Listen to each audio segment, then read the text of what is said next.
Olá pessoal, sejam bem-vindos ao canal PLC Drives. No vídeo de hoje eu vou mostrar uma comunicação entre a IHM e o CFW500 através da rede Ethernet IP. Então, para quem não conhece, a rede Ethernet IP é uma rede utilizada principalmente pelos equipamentos da Allen-Bradley, mas que hoje em dia vários outros fabricantes também adotaram esse protocolo nos seus equipamentos. Inclusive na IHM também está disponível esse protocolo. Por isso que no vídeo de hoje eu vou fazer essa demonstração de como comunicar esses dois equipamentos através da rede Ethernet IP. Bom, então eu vou começar mostrando a lista de parâmetros que eu estou utilizando aqui no CFW500. O primeiro parâmetro que eu alterei foi o P810, eu coloquei ele em 0, que dessa forma eu consigo atribuir um IP fixo para o meu inversor de frequência. Os próximos parâmetros aqui do P811 até o P814, eu consigo definir um endereço de IP para esse CFW500. Então o padrão de fábrica ele vem como 192.168.0.14, eu alterei apenas esse dígito, então eu coloquei como o meu IP como 192.168.1.14. Então eu mudei o parâmetro 813 para o valor 1. Assim que eu fizer essas duas alterações, eu posso vir aqui no parâmetro 849 e mudar para o valor 1, que ele vai atualizar a configuração de rede. E assim que ele finalizar essa configuração, ele retorna automaticamente para o valor 0. E depois eu fiz a alteração também aqui do parâmetro local remoto. Então eu alterei o parâmetro 220 para a opção 1, sempre remoto. Depois eu mexi aqui no parâmetro 222, que seria a referência de velocidade. Eu coloquei ele aqui no valor 11, que é para ele seguir a referência de velocidade por rede. O próximo parâmetro que eu alterei foi o parâmetro 226, seleção de giro remoto, que seria o giro horário anti-horário. Eu coloquei ele na opção 9, que é para eu poder alterar o sentido de giro pela rede. Depois o parâmetro 227 eu coloquei na opção 4, que seria também o girapara pela rede. E o parâmetro 228 eu coloquei na opção 5, que seria o jog por rede. Apesar do jog eu não vou utilizar, mas eu já deixei ele configurado como rede também. E com isso a minha parte de parametrização já está completa. E agora eu já posso partir para a programação da IHM. Aqui eu vou escolher o modelo da minha IHM. Eu vou utilizar o simulador online, então eu posso escolher qualquer modelo de IHM. Eu vou escolher um dos modelos mais simples, que é esse 8071IP. Nessa tela eu vou ter que escolher meu protocolo de comunicação, então eu clico aqui em New Device. Nessa tela eu tenho que escolher o tipo do protocolo de comunicação que eu quero utilizar. Então eu vou clicar aqui em Device Type, no meu caso está selecionado aqui o protocolo CODESYS. Eu vou digitar o protocolo que eu quero utilizar, então eu vou digitar aqui ODVA.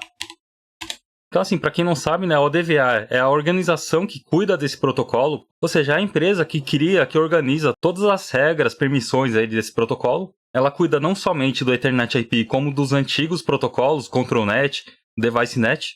Pode ver que eu tenho 3 opções de Ethernet IP. A opção que eu vou escolher vai ser essa última, ODVA, Ethernet IP, Implicit Messaging. Usando essa opção aqui de mensagem implícita, eu consigo fazer a comunicação cíclica, ou seja, eu consigo fazer que a troca de dados ocorra ali de tempos em tempos. Então essa é a opção que eu vou escolher, clico em OK. Agora eu preciso entrar aqui em Settings, fazer a configuração. Então eu vou começar pelo meu endereço de IP, 192.168.1.14, ou seja, é um endereço de IP do meu inversor de frequência.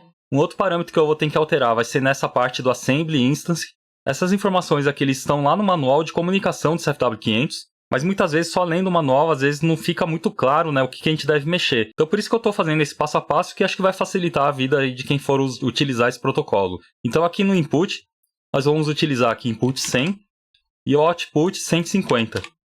Quando eu altero esses valores, eu simplesmente estou apontando para a área de memória, onde se encontram essas informações lá dentro do inversor de frequência. Aqui do lado direito, em Size, eu vou utilizar 4 e 4. Porque por padrão de fábrica, o CFW500 ele disponibiliza 4 bytes de leitura e 4 bytes de escrita. Inclusive eu posso adicionar mais palavras de escrita e leitura, mas por enquanto eu vou trabalhar com o padrão dele, que são 2 words de entrada e 2 words de saída, ou seja, 4 bytes e 4 bytes. Bom, só preciso fazer essas alterações, clique em OK, OK novamente. E basicamente minha comunicação já está pronta. Então aquelas 2 words de leitura e 2 words de escrita que eu configurei na IHM são referentes ali ao meu parâmetro 680, 681, para fazer a leitura. E o comando aqui é referente ao 684 e 685. Ou seja, é o mesmo padrão de comunicação que eu já utilizei ali na rede Modbus, por exemplo. Bom, então agora vamos fazer um teste com esse protocolo, Eu vou adicionar aqui os comandos e fazer a leitura dos status aqui desse inversor através do Ethernet IP. Então primeiro eu vou começar adicionando aqui uma lâmpada para mostrar se meu inversor está habilitado, se ele está girando. Pode ver que o protocolo ele já está como ODVA, Ethernet IP. Então aqui eu vou ter input e output, Então nesse caso aqui eu quero selecionar o input, ou seja, eu estou lendo o parâmetro 680, o input endereço 0 é referente ao parâmetro 680, o input endereço 1 é referente ao parâmetro 681. Então, nesse caso aqui, eu quero saber se meu inversor está habilitado ou não. Então, eu vou pegar o bit 9 no endereço 0. Então, eu posso escrever da seguinte maneira, né? 0, 2 pontos, 09. Aqui eu pego o bit habilitado, clique em OK. E eu vou pegar o bit girando também.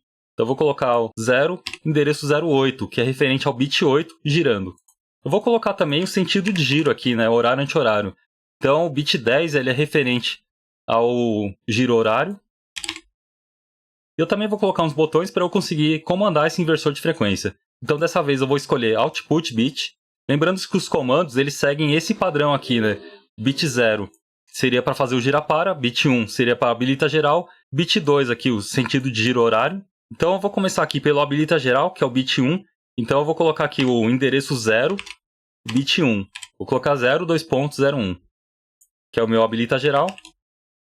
Vou colocar também um outro botão, que é o meu girapara, que é o bit 0, endereço 0, bit 0. Eu vou colocar também o sentido de giro, que é o endereço 0, bit 2. Vou colocar também um texto para identificar esses elementos. Bom, então agora eu vou colocar meu campo de setPoint de velocidade. Então eu vou inserir aqui um campo numérico. Aqui em address eu vou mudar para output.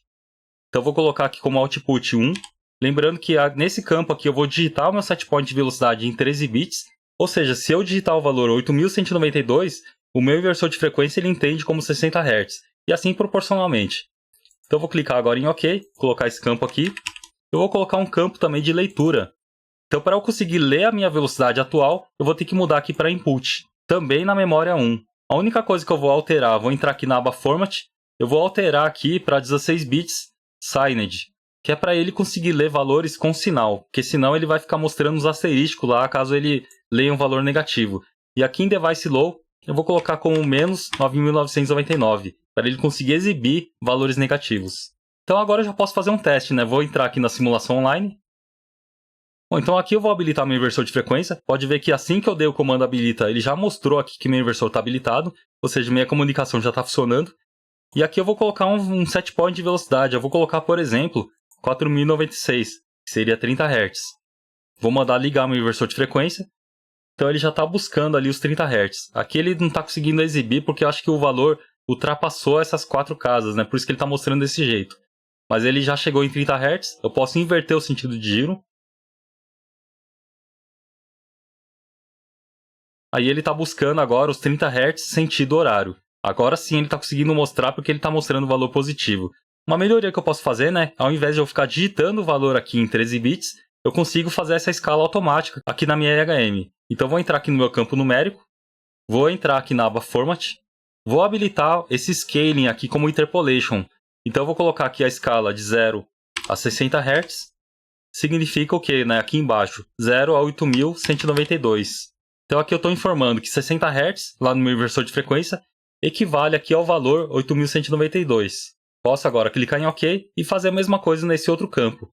Então vou entrar aqui na aba Format, vou habilitar também o Interpolation, vou colocar aqui 60 Hz, equivale a 8192. Vou também fazer a mesma coisa para o lado negativo, vou colocar aqui menos 60 Hz, equivale a menos 8192. Então dessa forma ele vai conseguir mostrar tanto o sentido horário quanto o sentido anti-horário. Então vou fazer agora a simulação online e vamos ver se está tudo funcionando bem. Vou colocar um setpoint de velocidade, por exemplo, aqui de 15 Hz. Aí eu vou mandar habilitar e mandar girar meu inversor de frequência. Pode ver que ele já buscou aqui os 15 Hz. Se eu inverter o sentido de giro, ele vai mostrar aqui o valor positivo agora de 15 Hz. Qualquer momento eu consigo trocar, né, minha velocidade. Vou colocar, por exemplo, 40 Hz. Ele já está buscando ali minha velocidade. Bom, então essa foi a demonstração de como utilizar a rede Ethernet IP aqui na EHM. Eu fiz a demonstração utilizando inversor de frequência, mas poderia ser qualquer outro dispositivo, inclusive um CLP. Bom pessoal, espero que tenham gostado do assunto. Não deixe de se inscrever no canal, ativar as notificações e eu aguardo vocês ali no próximo vídeo.